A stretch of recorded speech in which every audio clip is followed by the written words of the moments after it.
존 맥스웰이라는 목사님께서 함께 승리하는 신뢰의 법칙이라는 책에서 댄 클라크라는 분의 이야기를 소개하고 있습니다. 이 클라크가 어릴 때 극장에 갔는데 그 앞쪽에서 여러 아들과 함께 극장을 구경하려고 온 가족이 있었답니다. 그래서 자기 순서가 되어져서 돈을 이렇게 주고받고 하는 그 입장권을 사는 그 상황 가운데서 그 아버지가 돈이 조금 부족했던 모양입니다. 그래서 난처해 하면서 아들 하나를 떼놓을 수도 없고, 그렇다고 해서 다 포기하기에는 긴 줄을 섰다가 기대하고 있다가 포기하기도 그렇고 우물쭈물하고 있는 그 난처해하는 모습을 자기의 아버지가 보고 $20를 주었답니다. 그러니까 그 아버지가 너무 고마워하고 감사했던 그 장면이 이 클라크의 기억 속에 너무나 아름답게 각인이 되어져 있어서 아버지를 생각할 때마다 그래, 이런 아버지의 모습들을 상상하며 늘 감사했다는 글을 보았습니다. 오늘 본문 율법 교사가 예수님을 시험하기 위해서 무엇을 하여야 영생을 얻을 수 있습니까? 라고 질문을 합니다. 그때 예수님께서 이런 이야기 하시죠. 네가 자비를 베풀며 살아라. 사랑하며 살고 그것이 율법을 이루는 것이다 라고 이야기를 합니다. 율법에 가리키는 것은 하나님을 사랑하고 내 이웃을 내 몸과 같이 사랑하라, 이 말씀이잖아요. 그러니까 이렇게 살면 네가 영생을 얻는다라고 예수님이 말씀하는 거죠. 그러니까 옳게 보이려고 그러면 나는 당연히 그런 삶을 살았습니다. 그렇다면 내 이웃이 누구입니까? 라고 묻습니다. 그때 제사장도 자기의 직책을 자기의 생각으로 인해서 지나가고, 레위인도 지나가고, 근데 사마리아인, 지탄받던 사마리아인, 보잘것없고 구원이 없다고 생각했던 그 사마리아인이 진정한 이웃의 삶을 살아가고 있다는 겁니다. 그러면서 누가 강도 만난 자의 이웃이 되겠느냐? 자비를 베푼 사람입니다 라고 우리에게 말씀합니다. 좀 쉽게 바꾸어서 이야기하면, 오늘 하나님, 구원받은 자가 삶이 무엇입니까? 누가 하나님의 나라에 감히 들어갈 수 있습니까? 라고 물었을 때 예수님께서 사랑하며 살아라. 예수 믿는 사람답게 너의 삶 가운데서 그런 삶의 흔적을 드러내라. 입으로만 예수 믿는다고 말하는 것, 그거 예수 믿는 거 아니다 라고 말하는 것과 비슷한 것입니다. 그래서 저는 오늘 그리스도인이 반드시 어떻게 이 땅 가운데 살아가야 하는가, 그것에 대해서 고민을 해보려고 합니다. 오늘 33절 말씀을 보면 어떤 사마리아 사람은 여행하는 중 거기에 이르러 그를 보고 불쌍히 여겼다라고 말씀하고 있습니다. 마음에 긍휼함이 있습니다. 상대에 대한 배려가 느껴지기를 시작합니다. 이런 따뜻한 자비와 긍휼 여기는 이 마음이 사마리아인의 마음속에 있는 겁니다. 말로만 사랑한다고 말하는 것이 아니라 그 삶이 행동으로 드러나는 이 중요한 삶 가운데서 그 마음이 이미 불쌍히 여기는 그런 귀한 마음에서부터 시작된 것을 보게 됩니다. 예수 그리스도를 영접하고 하나님의 은혜와 사랑을 받았다는 모든 크리스찬들은 하나님의 성품과 예수님의 성품에서 알 수 있듯이 하나님은 사랑이시고 예수 그리스도께서 저와 여러분들을 위해 십자가에 달려 돌아가셨듯이 그분을 안다면 우리의 삶 가운데서도 이렇게 주위에 있는 사람들, 죽어가는 영혼들을 향한 불쌍히 여기는 마음, 자비의 마음이 있게 된다는 것입니다. 박재호 씨가 적은 똑똑한 사람보다 참된 바보가 되라는 글에는 이런 이야기가 있습니다. 어떤 신문 배달 소년이 늘 아침을 걸으면서 신문을 배달합니다. 그런데 어떻게 이분이 그 사실을 알게 되었습니다. 그래서 어느 날은 현관문에다가 이런 글귀를 적어놓습니다. 신문 배달 소년에게 문전에 배달되고 있는 3병의 우유 가운데 매일 한 병씩 꼭 마시도록 해라. 그 가운데 한 병은 너의 것이다. 정말 큰 일은 아니지만 배고파하고 힘들어하고 그렇게 열심히 살아가고 있는 그 신문 배달 소년에게 따뜻한 마음과 사랑을 실천하는 그 모습, 얼마나 귀하고 아름답습니까? 우리의 삶의 영역 가운데서도 아파하고 힘들어하고 우리의 관심이 필요한 그러한 사람들에게 예수 그리스도의 사랑을 전해야 하는 것입니다. 꼭 예수님의 이름이 아니어도 우리의 삶 속에서 나눌 수 있는 것 나누고 배려할 수 있는 것들을 조금씩 배려하는 것, 불쌍히 여기고 긍휼히 여기는 그 마음들이 그 마음이 오늘 저와 여러분들에게 필요한 것입니다. 왜냐하면 그렇게 살아갈 때에 영생이 있다라고 우리에게 말씀합니다. 그 말은 좀 고차원적으로 이야기하면 믿음과 행함의 관계가 될 수 있을 겁니다. 믿는다고 말하지만 행함에 따라오지 않는 그 믿음이 참 믿음이냐? 그렇다고 해서 행하기만 한다고 해서 그 믿음이 참 그리스도를 믿는 믿음이라고 말할 수 있겠느냐? 오늘 우리는 그 조화를 어떻게 이룰 것인가를 생각해 볼 수 있는 것입니다. 누가복음 15장 말씀을 보면 탕자가 저 멀리서 올 때 아버지의 마음을 아버지께서 측은히 여겨 달려가, 그런 말씀을 하고 있습니다. 아버지가 그 아들, 초라하게 오는 그 행색을 보는 그 아들을 보고 측은히 여겨서 그렇게 달려간 그 마음, 과거는 잊고 과거는 생각하지 않고 지금 그 초라한 그 달려오는, 다시 돌아오는 그 아들을 향한 불쌍히 여기는 그 마음, 그런 아버지의 마음이 오늘 저와 여러분들에게 있어야 할 줄 압니다.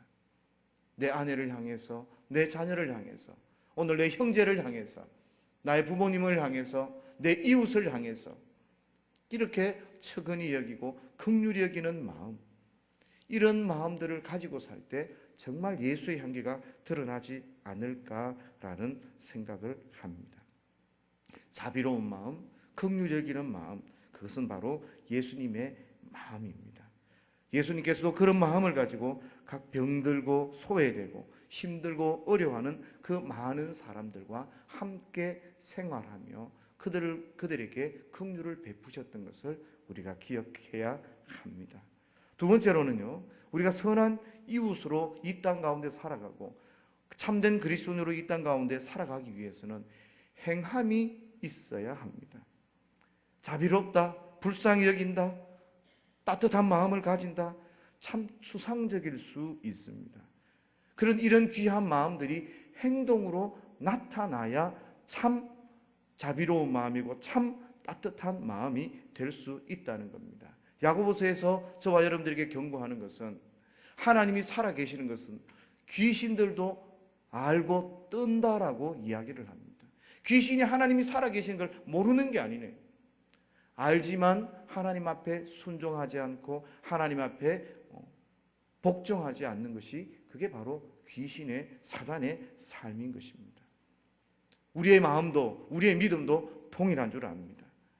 내가 믿는다고, 사랑한다고, 자비롭게 긍휼히 여긴다고 말로 하고 마음으로만 품고 있고 그것이 행동으로, 삶으로 나타나지 않는다면 그 신앙은 문제가 있는 신앙입니다. 하나님도 예수님을 이 땅에 보내시고 희생하시고 그 아들을 십자가에 달려 돌아가시는 그러한 참된 행동이 있었습니다. 그래서 로마서 5장 8절에 우리가 아직 죄인 되었을 때에 그리스도께서 우리를 위하여 죽으심으로 하나님께서 우리에 대한 자기의 사랑을 확증하셨느니라. 아들을 보내시고 십자가에 못 박으심으로 그의 사랑을 확증하시고 드러내셨습니다. 사마리아인도 마찬가지입니다. 주가는 그 강도 만난 자를 싸매고 자기의 돈을 기꺼이 지불하고 비용의 대가를 지불하면서 그렇게 도울 때 그분의 마음이, 그 사마리아인의 마음이 아름답게 드러나는 것입니다. 우리의 마음, 우리의 믿음은 반드시 행함으로 드러날 수 있어야 하는 것입니다.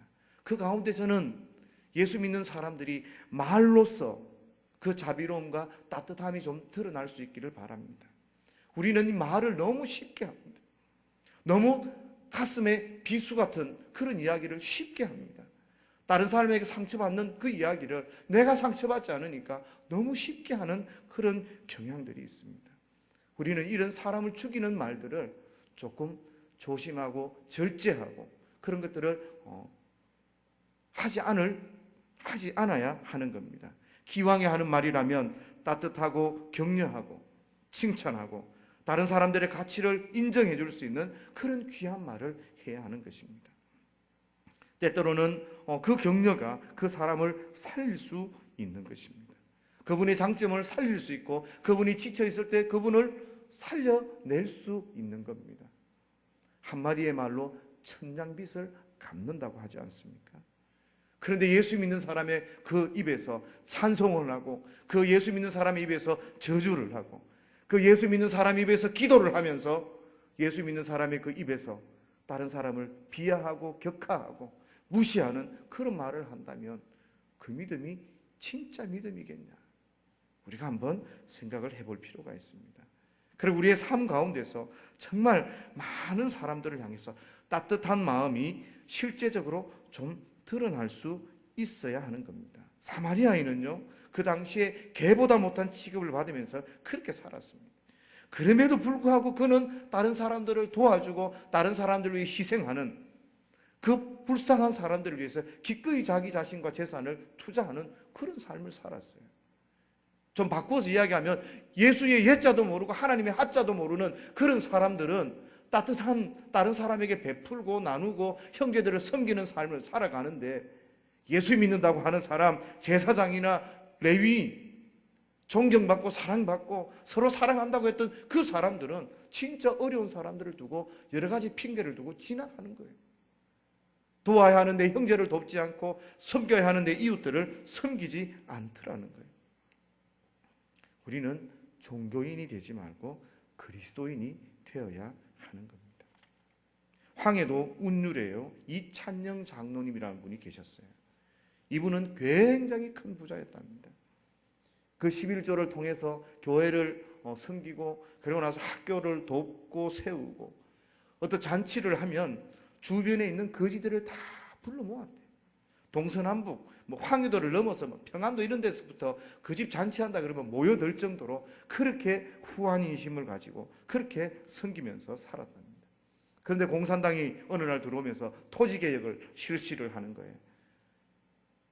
그런데 내일이면 모든 소유권이 이제 다 빼앗기는 그 상황 가운데서도 그날 걸음을 주고 종일 일을 하는 거예요. 가지를 치고 막 이렇게 하는 거예요. 그러니까 옆에 있는 사람이 아이고 이 장로님 이게 무슨 일입니까? 내일이면 내 땅도 아니고 다 빼앗기는데 장로님 왜 이러십니까? 장로님 그런 이야기를 하시더래요. 누가 먹든 이 과일을 먹어야 되는데 오늘 내가 최선을 다해서 일을 한다. 그렇게 최선을 다해 살던 장로님 가운데 이제 큰 난리가 일어나잖아요. 그 난리가 6.25 전쟁이 일어나요. 그때 이렇게 귀하게 다른 사람을 위해서 희생하고 헌신하며 그렇게 살던 이 장로님을 거지들이 오고 갈 데 없어서 어떻게 해야 될지 모르는 그때 거지들이 와서 그 장로님을 도와서 구사일생으로 살아났다는 그런 이야기가 있습니다. 그래요. 우리가 선이 하나님 앞에서나 사람 앞에서 그렇게 베풀고 믿음으로 살아갈 때 그 도움이 하나님으로부터 오고 그 도움이 우리 이웃에부터 다시 오는 것을 우리는 알잖아요. 우리의 손을 움켜쥐지 말고 하나님 앞에 믿음의 거룩한 삶을 살 수 있어야 합니다. 딱 한 번뿐인 인생이에요. 인생은 두 번 살 수 있는 게 아니에요. 그래서 우리는 더 진지하고 더 하나님의 말씀에 순종하기 위해서 그렇게 살아가야 하는 것입니다. 그리고 우리가 착한 이웃으로 정말 믿음의 거룩한 삶을 살아가기 위해서는 우리가 우리의 이웃이 누구인지 잘 돌아보아야 합니다. 그 말은 우리 주위에 고통 중에 있는 사람이 누구인지 그분을 긍휼히 여기고 그분에게 자비를 베풀어야 하는 겁니다. 우리 예수님은 장애인이나 병든 사람이나 가난한 사람이나 천대받는 그들을 찾아가셨어요. 그들과 함께 하셨어요. 늘 주님께서는 보면 힘들어하는 그 사람들, 나인성 과부 같은 그런 사람들을 보고 주님은 불쌍히 여겼다 그래요. 그래서 그 아들을 살려주시지 않습니까? 예수님은 고통 중에 있는 그 사람들을 찾아가셔서 아파하시고 기도하시고 복음을 전하시는 그런 삶을 살았다는 거예요. 우리가 예수님을 따른다는 건요, 예수님의 마음과 예수님의 정신과 예수님의 삶을 공유하고 따라간다는 의미가 있는 거예요. 예수님은 비록 그렇게 사셨지만 나는 그렇게 살지 않겠습니다. 그거는 예수 믿는 게 아니죠. 우리 속에 긍휼과 자비하심이 있어야 하는 겁니다. 그런데 도움을 받는 입장에서는 얼마나 귀하고 감사한지 몰라요. 힘이 들고 어려울 때, 책이 없어서 공부할 수 없을 그때에, 먹을 것이 없는 그때에 쌀 한 포를 갖다 주고 책을 한 권 사다 주고, 그래 너도 할 수 있어, 하나님 너를 사랑하시고 하나님 너를 붙들어 주실 거예요. 그렇게 위로하고 격려하는 그 말 한마디가 인생을 새롭게 보고 나도 저렇게 살아야 되겠다.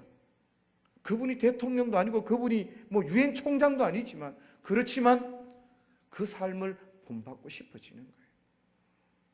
우리는 고통 중에 있는 사람이 누구인지 우리 주위에서 찾아보고, 그를 가십거리로 삼는 것이 아니라, 이야기거리로 삼는 것이 아니라 그에게 찾아가서 아무도 모르게 따뜻하고 격려하는 그 말들을 통해서 우리가 그들의 이웃이 되어져야 합니다. 또 하나는요, 우리가 용서해야 할 사람에게 자비를 베풀어야 돼요. 보통 사람은 용서하기 쉽고 도와주기 쉬워요. 그런데 우리가 미워하고 용서하기 어려운 사람은 진짜 어렵거든요. 예수님께서 누가복음 24장에 보면 주님 저들의 죄를 사하여 주옵소서, 나를 핍박하고 나를 옥죄이고 나를 모함하고 나를 섭섭하게 하고 나를 자존심을 무너뜨리는 그 사람들에 대해서 내가 이웃이 되어져야 돼요. 스데반이 그렇게 하지 않습니까? 주님 저들이 죄를 알지 못합니다. 주님 용서해 주십시오. 용서할 수 없는 상황에서 용서해 주고 그들을 위해 기도하고 축복하는 것, 그게 우리가 그들의 이웃이 되어지는 겁니다. 좀 힘이 들고 어렵더라도 오늘 나에게 원수된 자가 누구인지, 나를 정말 힘들게 하는 그 사람이 누구인지, 용서하고 싶지 않은 그 사람이 누구인지, 그런데 그분에게 찾아가서 내가 이웃이 되어져야 하는 겁니다. 그렇게 힘들고 모질게 살아가는 삶 옆에 있는 분은 너무 힘들어요. 왜? 그분은 상처가 있어서 늘 남을 찌르고 남에게 용서받지 못할 일을 하고 남을 하는 거예요. 그 가운데 내가 피해자가 되어졌지만, 그러나 내가 따뜻한 하나님의 사랑으로 그에게 다가갈 때 그 마음이 녹아지는 거죠. 하나님의 사랑을 발견하게 되는 거죠. 그래서 우리는 용서할 수 없는 그 사람들에게 이웃이 되어지면 어떨까 생각을 해봅니다. 그리고 예수를 믿지 않는 사람들을 긍휼히 여기고 그 사람들에게 우리가 자비를 베풀 수 있어야 합니다.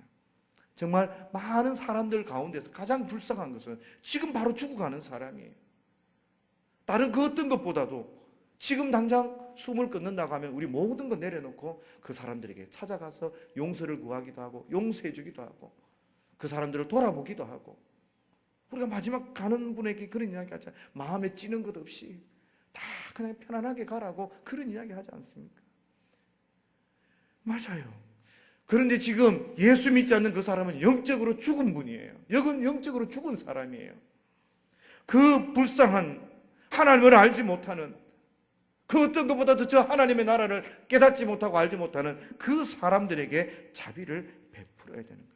하나님 없이 사는 인생이에요. 정말 불쌍한 인생이에요.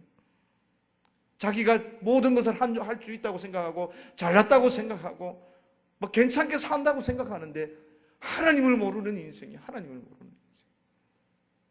다 가진 듯 하나 아무것도 가진 게 없는 그런 인생이 바로 예수님을 믿지 않는 인생 아닌가요? 잠깐 있다가 없어질 이 인생 가운데서 그냥 그렇게 살아가는 그분들에게 자비를 베풀어야 되는 거예요. 그분들에게 찾아가서 예수 살아계시고 우리 하나님 살아계시고 그분들에게 찾아가서 하나님의 사랑을 보여주면서 그렇게 우리가 그분들이 하나님의 은혜를 경험할 수 있도록 그렇게 도와야 되는 거죠. 우리가 그렇게 살아갈 때 정말 하나님을 아는 삶이 아닐까. 그래서 예수님께서 그렇게 말씀하지 않으셨을까요? 어떻게 해야 영생을 얻을 수 있습니까? 사랑해라. 사랑해라. 하나님을 사랑하고 네 이웃을 사랑해라. 그러면 그것이 영생이다. 왜 예수님께서 나를 믿어야 된다, 나를 믿어야 된다 그렇게 말씀하지 않고 사랑해라, 사랑해라 그런 말씀을 하셨을까요? 오늘 주님이 오늘 이곳에 오시면 하나님, 저는 하나님의 백성 맞습니까? 내가 하나님의 자녀 맞습니까? 나 구원받은 하나님의 백성 맞습니까? 그렇게 물었을 때 우리 지금 그렇게 대답하실 수 있었겠어요? 너 사랑하며 살고 있니? 너 정말 네 형제를 사랑하고 네 형제를 용서하고 죽어가는 영혼들을 위해서 그들에게 자비를 베풀고 그렇게 살고 있니? 주님 우리에게 그렇게 물으실 때 우리가 대답할 수 있는 그런 믿음과 은혜가 있으시기를 예수님 이름으로 축복합니다.